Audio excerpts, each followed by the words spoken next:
Hello friend, मैं धीरज मिश्रा आपका फिर से स्वागत करता हूं आपके अपने चैनल गैलेक्सी क्लासेस में। तो आज हम लोग पढ़ने जा रहे हैं क्लास 10 का बहुत ही ज्यादा इम्पोर्टेंट टॉपिक जिसका नाम है इलेक्ट्रिसिटी। ये जो टॉपिक है बच्चों में काफी ज्यादा पॉपुलर है। पॉपुलर होने का वजह दो, सबसे पहला कि अच्छे मार्क्स से क्वेश्चंस इससे बोर्ड एग्जाम में पूछे जाते हैं, और दूसरा ये टॉपिक थोड़ा हार्ड है। इसमें कुछ कुछ टर्म जो है वो बच्चा पहली बार सीख रहा होता है। इसके वजह से ये चैप्टर बच्चों में काफी ज्यादा पॉपुलर है। तो जैसा कि आप हमारी वीडियो में देखते हैं कि बहुत बेसिक से आपको इस चैप्टर के बारे में सिखाया जाएगा। चाहे आप सीबीएसई बोर्ड से बिलोंग करते हो, या चाहे आप आईसीएसई बोर्ड से बिलोंग करते हो, या चाहे किसी भी स्टेट बोर्ड से आप बिलोंग करते हो, सब टॉपिक इस चैप्टर में आपका जो भी रिलेटिव होगा सब कवर कर लिया जाएगा। तो चलिए बच्चों स्टार्ट करते हैं। तो best topic of physics, electricity. तो इलेक्ट्रिसिटी का सबसे पहले डेफिनेशन से हम लोग स्टार्ट करते हैं, और फिर धीरे धीरे धीरे धीरे धारणा खुलेगा कि ये कहाँ से आ रहा है और इसका क्या क्या इसमें टर्म एंड आपका न्यूमेरिकल कैसा आता है, सब हम लोग धीरे धीरे धीरे करके सीखते जाएंगे। चलिए स्टार्ट करते हैं इलेक्ट्रिसिटी। तो सबसे पहले इसका डेफिनेशन होता है इलेक्ट्रिसिटी का, वो होता है rate of flow of charges, rate of flow of charges. और इलेक्ट्रिसिटी जिसको हम लोग करंट भी कहते हैं, बाद में पढ़ेंगे, अभी तो फिलहाल हम करंट बोल रहे हैं, बाद में देखेंगे। इलेक्ट्रिसिटी को ये डिनोट किया जाता है आई से, और आई इज इक्वल टू होता है क्यू बाय टी, जहां पर आई का मतलब है करंट या इलेक्ट्रिसिटी, क्यू का मतलब है चार्जेस, और टी का मतलब है क्या, तो इलेक्ट्रिसिटी में आपका जो डेफिनेशन है, इलेक्ट्रिसिटी का डेफिनेशन है rate of flow charges through any cross section of wire per unit of time. ये आपका डेफिनेशन है जो आपके बोर्ड में आप लिख पाओगे, ठीक है। Rate of flow of charge through any cross section of wire in any period of time interval, I is equal to Q by T. तो यहाँ पर आपका टर्म में आ रहा है आई करंट, क्यू मतलब चार्जेस, और टी मतलब टाइम। तो अब हम लोग को सबसे पहले डेफिनेशन के बाद जो एक नया टर्म सीखने को मिला वो ये है कि what is charges, what is charge. ये चार्ज जिसको हिंदी में आवेश कहते हैं, ये चार्ज या आवेश होता क्या है इसके बारे में पूछेंगे कि व्हाट इज चार्ज, चार्ज होता क्या है इसके बारे में पूछेंगे। तो डेफिनेशन को जब हम लोग डिफाइन किए, तो डेफिनेशन को डिफाइन करते ही एक नया टॉपिक, एक नया टर्म हम लोग के सामने आ गया इलेक्ट्रिसिटी के अंदर। और अगर आपको इलेक्ट्रिसिटी पढ़ना है तो सबसे पहले आपको चार्ज को भी सीखना होगा। तो व्हाट इज चार्ज, तो वो चार्ज हम लोग पढ़ेंगे। चार्ज जिसको हिंदी में आवेश, ये क्या होता है वो समझो। व्हाट इज चार्ज, चार्ज होता है क्या है इसके बारे में थोड़ा सा हम लोग समझते हैं। चार्ज आपका होता है क्या है, तो चार्ज का डेफिनेशन होता है it is the property of material due to which it can attract और रिपेल, या इट शोज या it experience of force that is attractive और repulsive due to other charge object. It is the property, it is the property due to which it experience of force due to other charge object। Charge क्या है, ये property of material है। Charge क्या है, ये property of material है।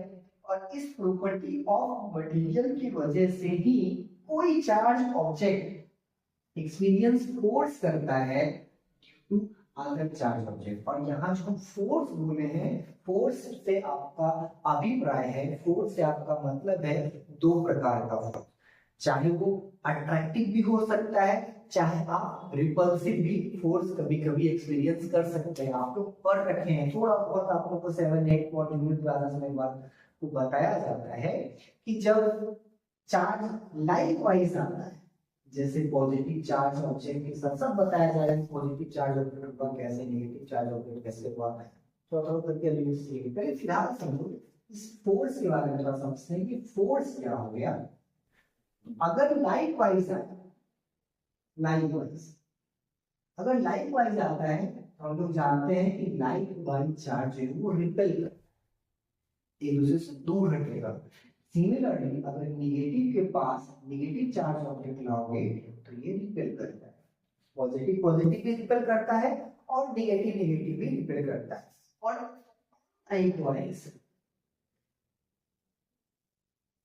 Likewise अगर आप पॉजिटिव के पास नेगेटिव लेकर के आओगे तो फिर ये अट्रैक्ट कर जाएगा, एक दूसरे के तरफ आना चाहिए। मतलब ये प्रॉपर्टी ऑफ चार्ज है। ऐसे प्रॉपर्टी ऑफ चार्ज हम लोग सीखेंगे, एक टर्म अच्छे से सीखेंगे, स्लाइड में अच्छे से सीखेंगे।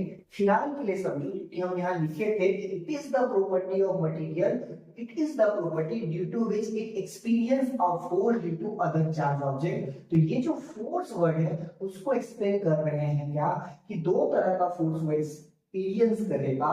अगर लाइक वाइज आया तो रिपेल कर जाएगा, और अनलाइक वाइज आएगा तो अट्रैक्ट कर जाएगा। ये दो तरह का फोर्स आपको देखने को मिलेगा।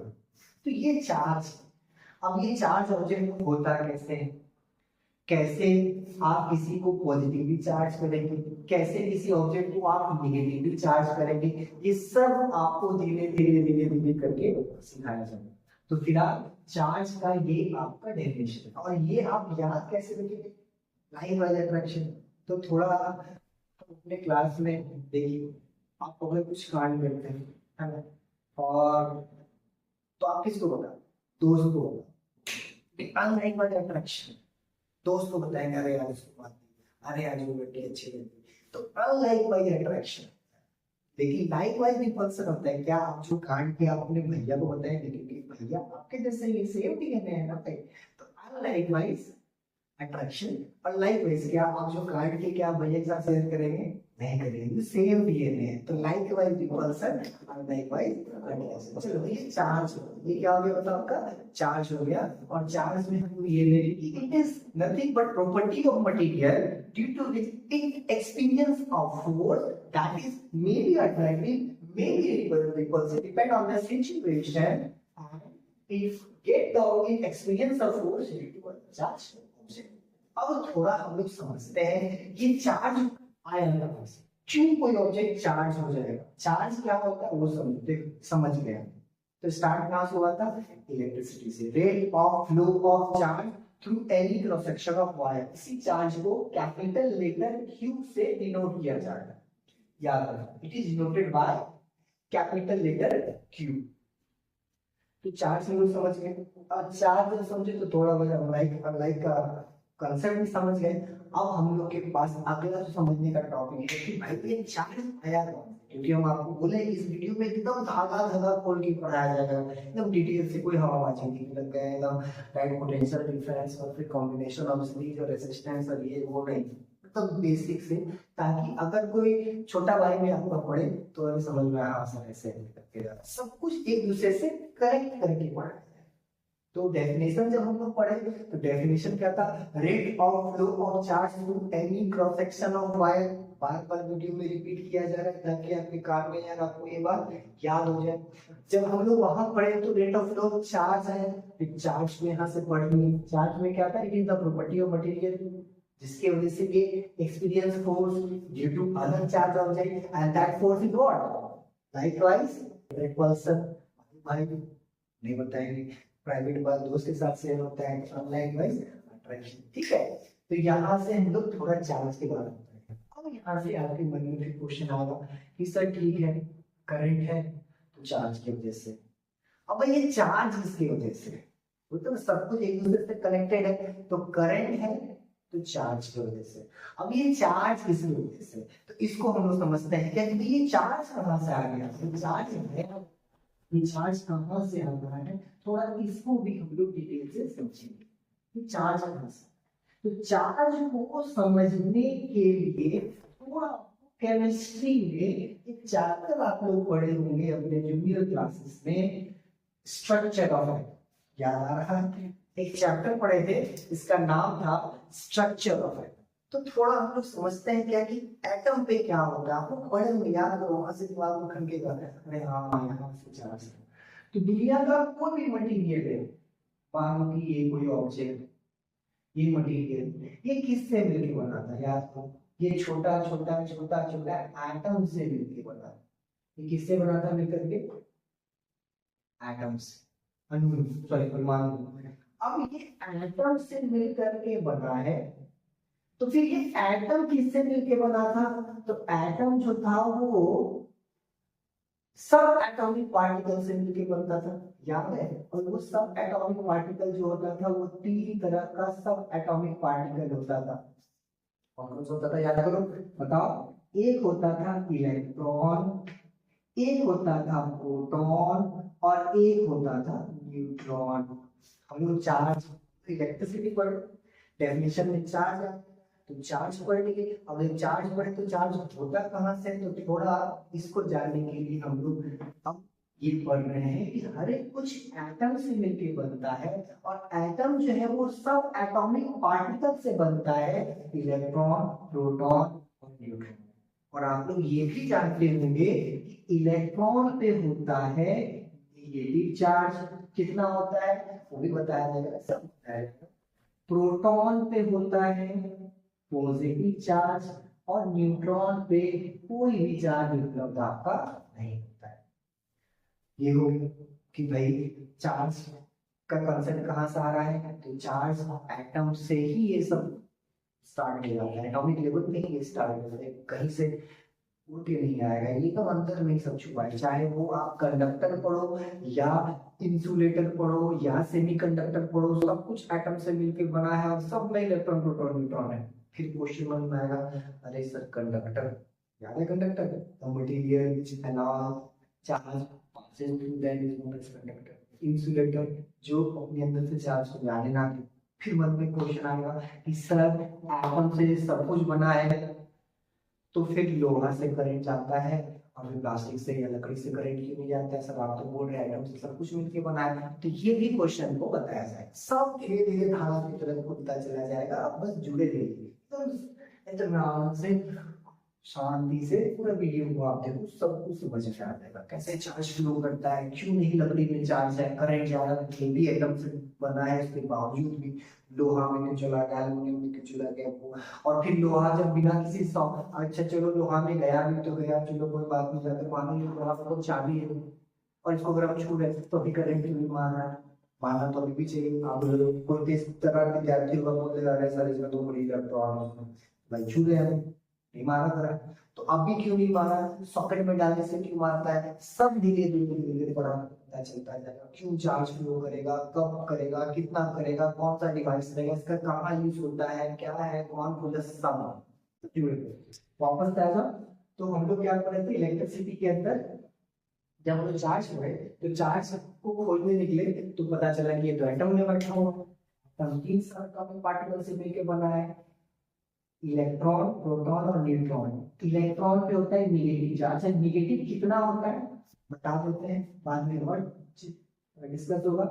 माइनस में 1.6 into 10 to the power of -90 C, मतलब coulomb. Coulomb is the SI unit of charge, वो भी याद होगा। सवाल जब भी लिखना था मन में क्वेश्चन आएगा आपके, जैसे इलेक्ट्रॉन पे नेगेटिव चार्ज होता है तो कितना चार्ज होगा, ये अगर आप देखो तो 10 to the power of -90, बहुत छोटा, बहुत कम चार्ज है, ठीक है।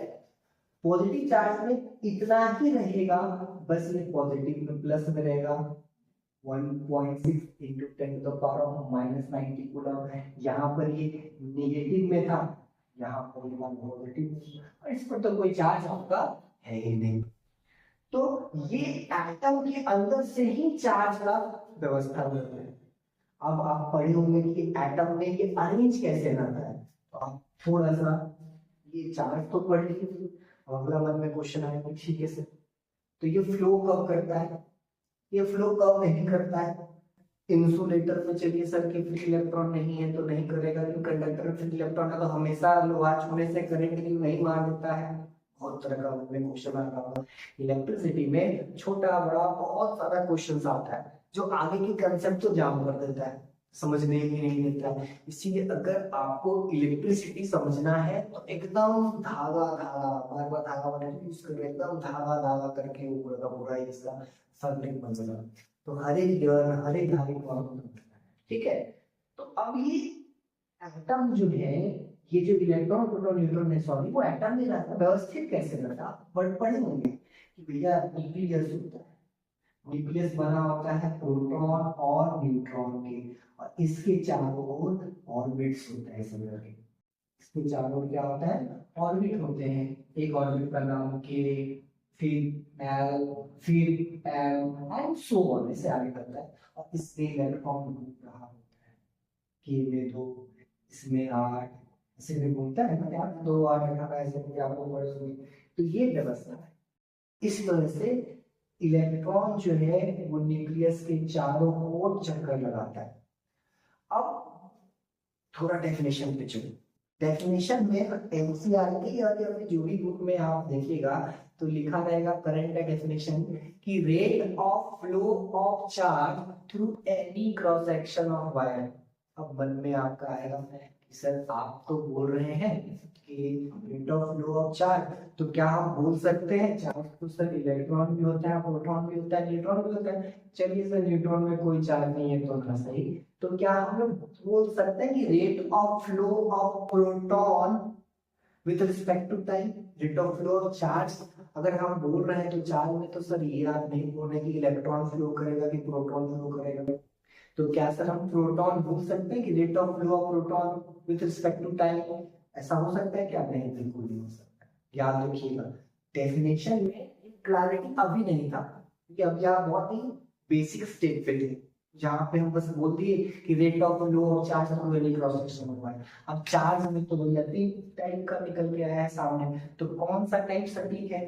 तो आपको यहाँ पर बोलना, जब हम लोग लिखते हैं ना I is equal to Q by T, तो क्यू जो चार्ज को दिखाता है, यहाँ पर ये जो चार्ज है वो इलेक्ट्रॉन के लिए होता है, याद रखिए।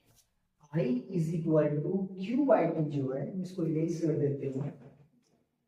अब यहाँ से प्रॉब्लम सामने आ रहा है, प्रॉब्लम यहाँ सामने आ रहा है कि सर चार्ज तो आपने बताया 3 प्रकार का होता है, तो rate of flow of charge में क्या सर प्रोटॉन सकते हैं क्या? नहीं नहीं नहीं, I इज इक्वल टू अगर हम Q बाई टी बोल दे तो यहाँ पर Q का मतलब चार्ज था और चार्ज से मेरा मतलब है इलेक्ट्रॉन। फिर आपके मन में क्वेश्चन आएगा कि सर Q बाई पे भेदभाव क्यों? चार्ज में तो प्रोटॉन भी ले सकते हैं सर, सेम अमाउंट तो था, नेगेटिव पॉजिटिव का क्या ही मतलब है? फिर प्रोटॉन क्यों नहीं, इलेक्ट्रॉन ही क्यों? तो फिर से एटॉमिक स्ट्रक्चर पे आइए, थोड़ा केमिस्ट्री आपको समझना होगा कि न्यूक्लियस जो है वो प्रोटॉन और न्यूट्रॉन से मिलके बना है, और बाकी इसके चारों ओर जो इस तरह से ऑर्बिट्स होता है, इस ऑर्बिट में इलेक्ट्रॉन घूम रहा होता है। प्रोटॉन मूव नहीं करेगा। अब जैसे कंडक्टर बोलते हैं, डेफिनेशन याद करो कंडक्टर का। कंडक्टर का डेफिनेशन क्या था? मटेरियल जो करंट को जाने दे। फिर आपसे कोई पूछेगा क्यों जाने देता है, तो आप जवाब दे देते हैं सर कंडक्टर में फ्री इलेक्ट्रॉन्स होता है। तो भाई ये फ्री इलेक्ट्रॉन्स क्यों, प्रोटॉन क्यों नहीं? फ्री इलेक्ट्रॉन का क्या मतलब है? भेदभाव क्यों? फ्री इलेक्ट्रॉन क्यों बोलेंगे, प्रोटॉन क्यों नहीं बोलेंगे? तो प्रोटॉन इससे नहीं बोलेंगे। अगर थोड़ा सा एटॉमिक स्ट्रक्चर पे अगर आप देखिएगा, इलेक्ट्रॉन इस आउटर ऑर्बिट में इस तरह से आपका घूम रहा होता है, और प्रोटॉन जो है वो सेंटर पे है। प्रोटॉन सेंटर पे है तो वो काफी ज्यादा फोर्स ऑफ अट्रैक्शन से जुड़ा हुआ रहता है। इसको मूव कराने में बहुत सारा एनर्जी लगता है, तो ये फिलहाल मूव नहीं करेगा। इसको आप मूव नहीं करा सकते हैं, ये स्टक रहता है, ये जाम रहता है, ये फंसा हुआ रहता है न्यूक्लियस में जाकर, ये मूवेबल चीज नहीं है। हालांकि जब आप बहुत ज्यादा ऊपर वाले फिजिक्स को पढ़िएगा तो आपको समझ में आएगा कि प्रोटॉन भी समटाइम मूव करा देते हैं, उसको तोड़ देते हैं, न्यूक्लियर एनर्जी वगैरह जब आप पढ़ेंगे। फिलहाल के लिए अभी हम लोग तो बेसिक जान रहे हैं, तो इसको मूव नहीं करा सकते हैं क्योंकि फोर्स ऑफ अट्रैक्शन की वजह से ये यहाँ पर बहुत ही ज्यादा तगड़ा फोर्स से जुड़ा हुआ रहता है। और जो इलेक्ट्रॉन रहता है वो जितना ज्यादा सेंटर से दूर रहेगा, जितना ज्यादा न्यूक्लियस से दूर रहेगा, उतना कम फोर्स से वो मूव करता है। इसकी वजह से ये इलेक्ट्रॉन को आप आसानी से मूव करवा सकते हैं, और इसी वजह से हम लोग बोलते हैं फ्री इलेक्ट्रॉन ना कि फ्री प्रोटॉन।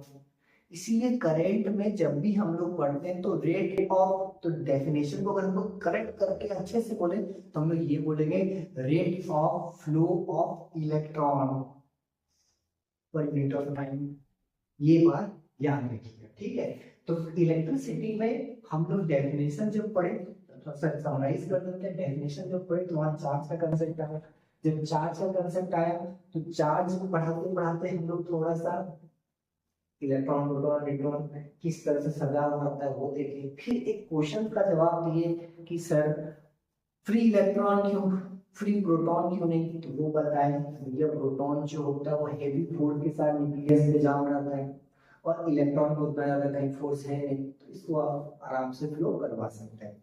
तो यहाँ से फ्री इलेक्ट्रॉन आपको मिल जाएगा, और करंट को फ्लो कराने का जिम्मेदारी इलेक्ट्रॉन की वजह से ही होता है, इलेक्ट्रॉन पे ही है, प्रोटॉन का उसमें कोई रोल नहीं करता है, ठीक है।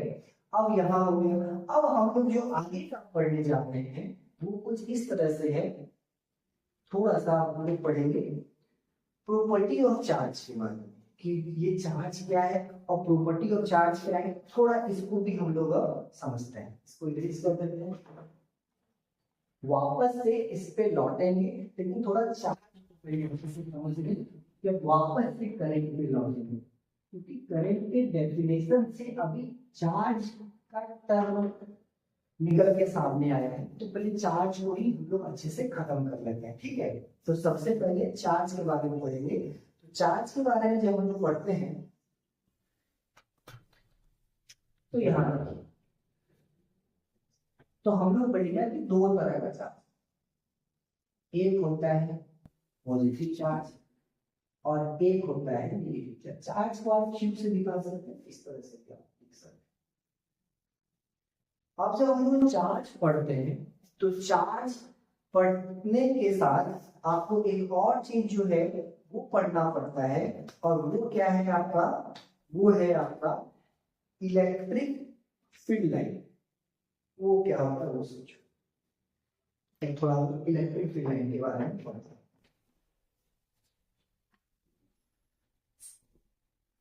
देखिए